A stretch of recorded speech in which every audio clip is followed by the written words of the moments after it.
have to see what's going on with this carburetor. Something's up with either the slide or the screw, but the throttle was hanging.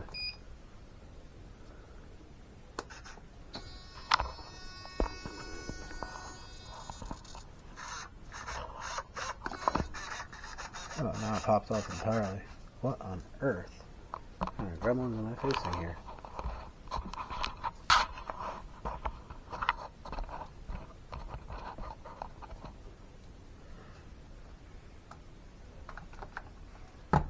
Well, at least I don't have to take that off.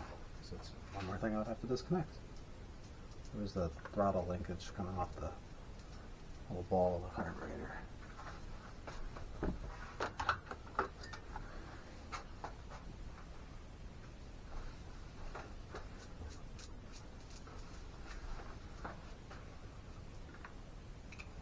Two.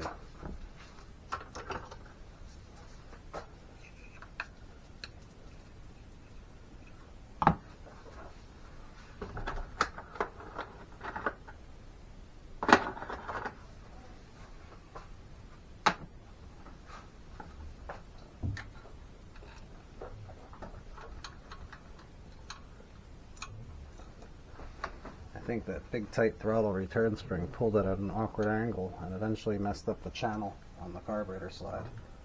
So I think I just need to ditch that. But the damage is done already to the carburetor, unfortunately.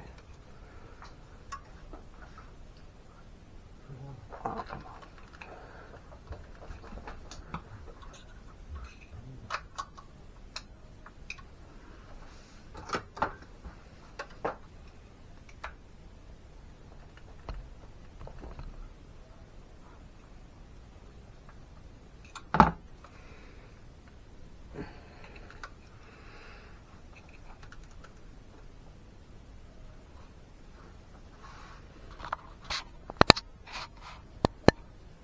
I'll spare the fight.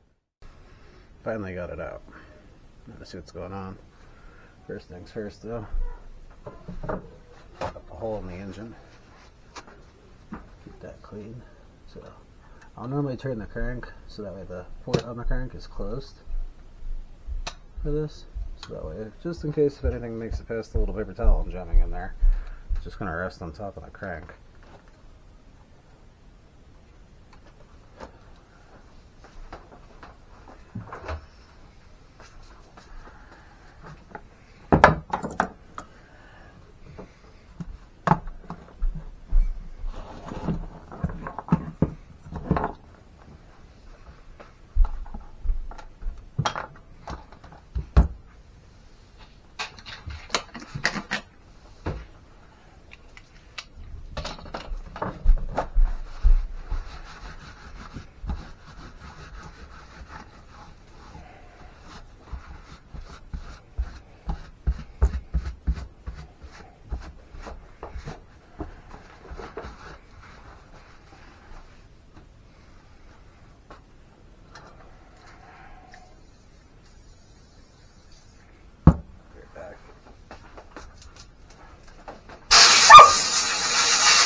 I think this carb is shot, but I'm curious to see what's going on in there. Maybe there's something simple like the head of the screw is worn down in some sort of awkward way, or it's like cone shaped or something that I could fix easily. I'll take a note of this. This is about clocked up 45-degree angle back. I'll put this here.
49.81 millimeters.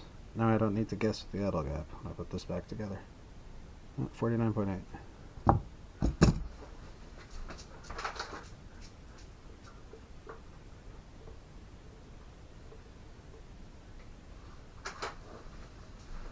Of course, that's not the proper way to measure idle gap, but it's measuring how wide it is from two fixed points. So I know if I put it back into the same distance, it'll be the same idle gap.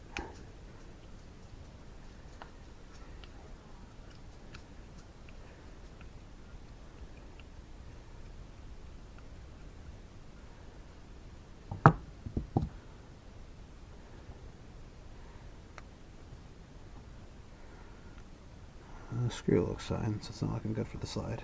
Oh boy. Yeah, that's all opened up. Slide is shut. That sucks. I don't even know if you could get a slide for these.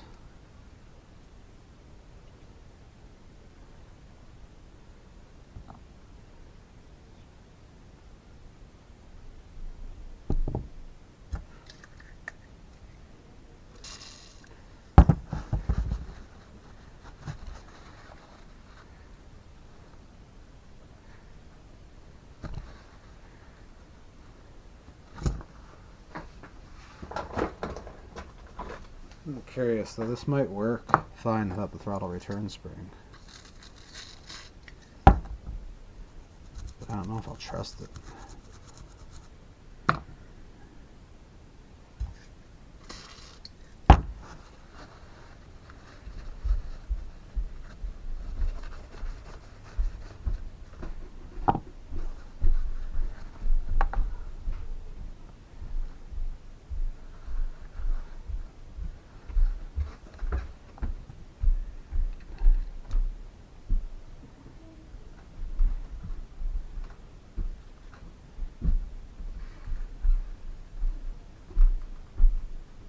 It's going to give an inconsistent idle gap, tuning trouble and everything.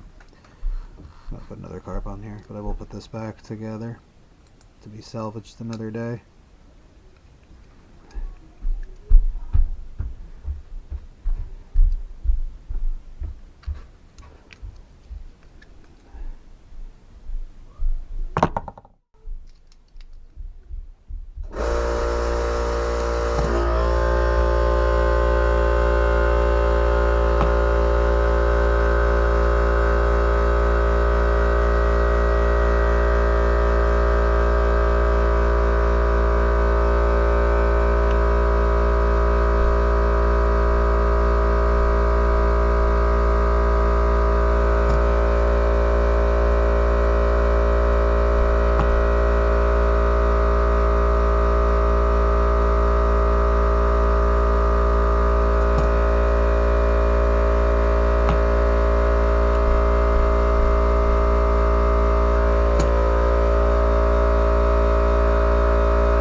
After a very successful round of scrapping, got another carburetor.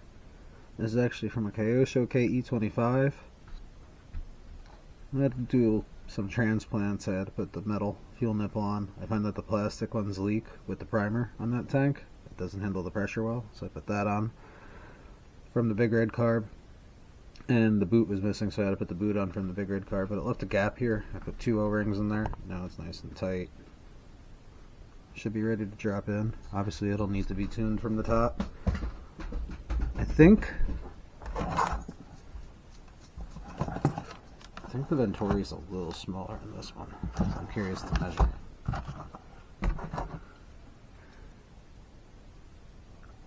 This needs a battery.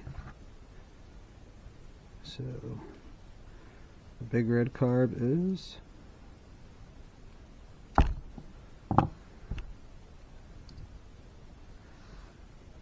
8.49. Oh wow, no, this one's actually bigger. But I think this is a smaller choke point. I'm trying to find the smallest possible point. Okay, there the smallest point is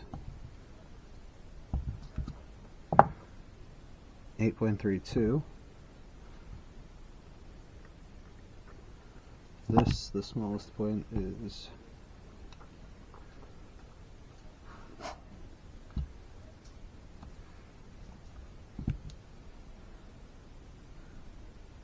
7.08. So it's like 1.3 millimeters smaller. The smallest point. The big red one is more cylindrical.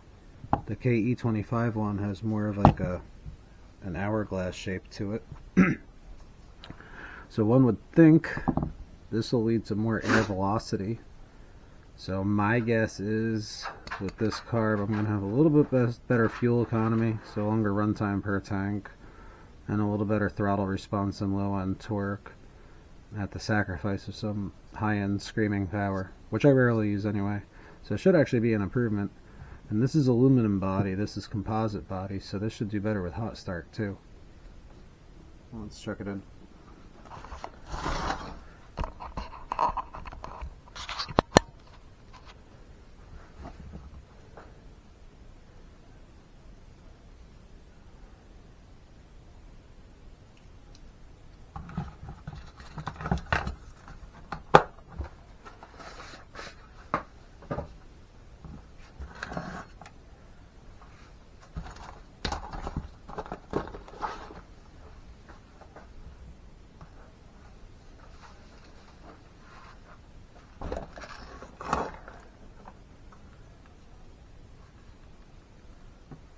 Dirt that in there. Move it up a bit. This is the Adam Drake mix. Not that I bought it from him. He shares his recipe. It's I think 80 parts Marvel Mystery Oil and or 80% Marvel Mystery Oil and 20% WD-40. I think. I got it written down somewhere. I just don't recall where I wrote it down. That's not very convenient. Oh. Yeah. 80% Marvel Mystery Oil, 20% WD-40. So, WD-40 works as a water displacement. So it's good. It helps dry things up. And obviously, this is the better lubricant though.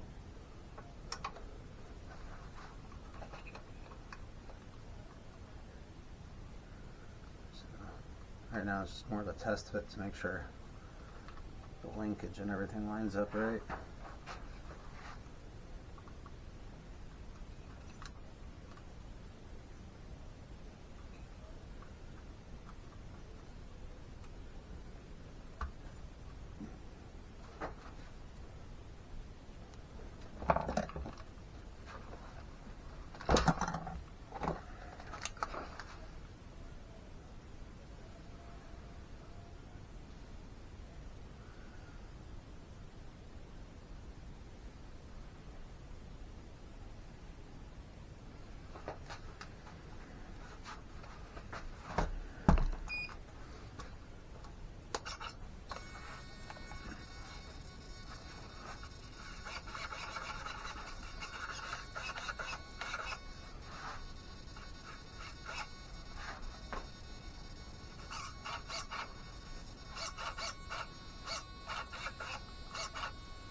I think it's actually lined up pretty good like that.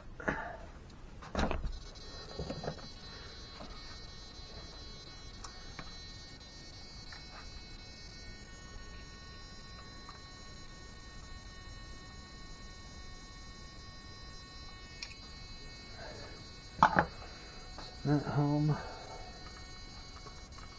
Get the fuel line on. Might need to change the angle of the nipple a little.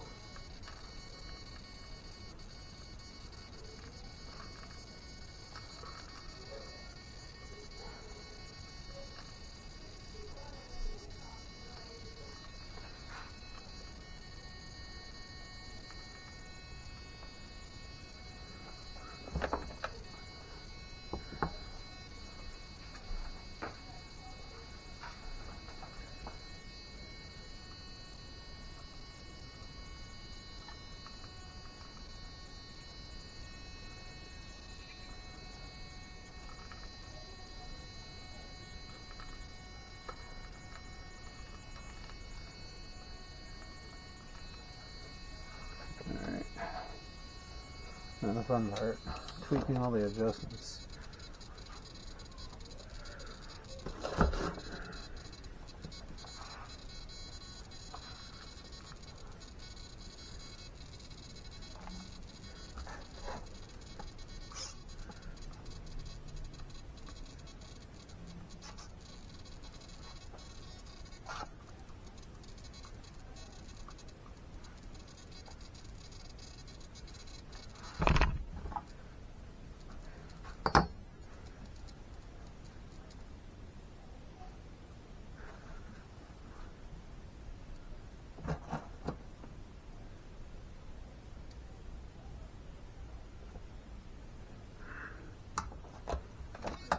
Throttle return spring looks tight, like it's about to bind.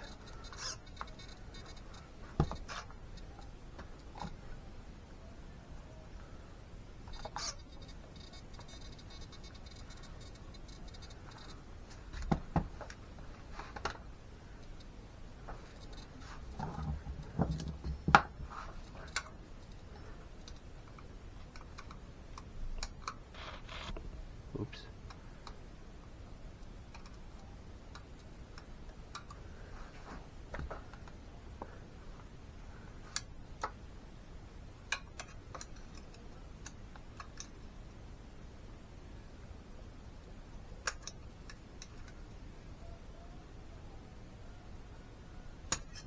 I gotta move that servo out. Ooh, dad-like reflexes there. I gotta move that servo horn out one click. Tick, whatever you want to say. And then that means I gotta adjust my brakes.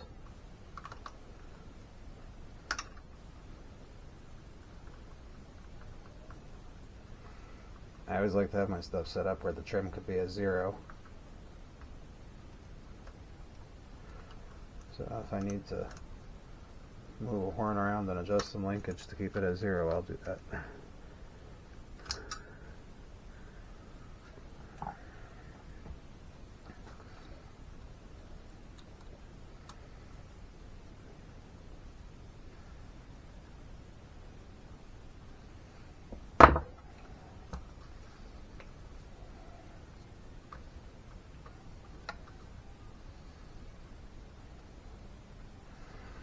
No. I'll finish with this, and then we'll see if it runs. Alright, linkage is set. Doesn't need any trim. Endpoints are set. I'm not doing that big throttle return spring to not repeat history. Throttle return spring wasn't strong enough to pull the servo shut on a complete electronic failure anyway, and I already have the failsafe configured. So if I do this, it gives it 50% brake. But like I said, if I had a complete electrical failure where the servo's lost power, that throttle return spring still wouldn't have enough power to actually rotate that servo closed on its own. So it's kind of undue stress with no benefit.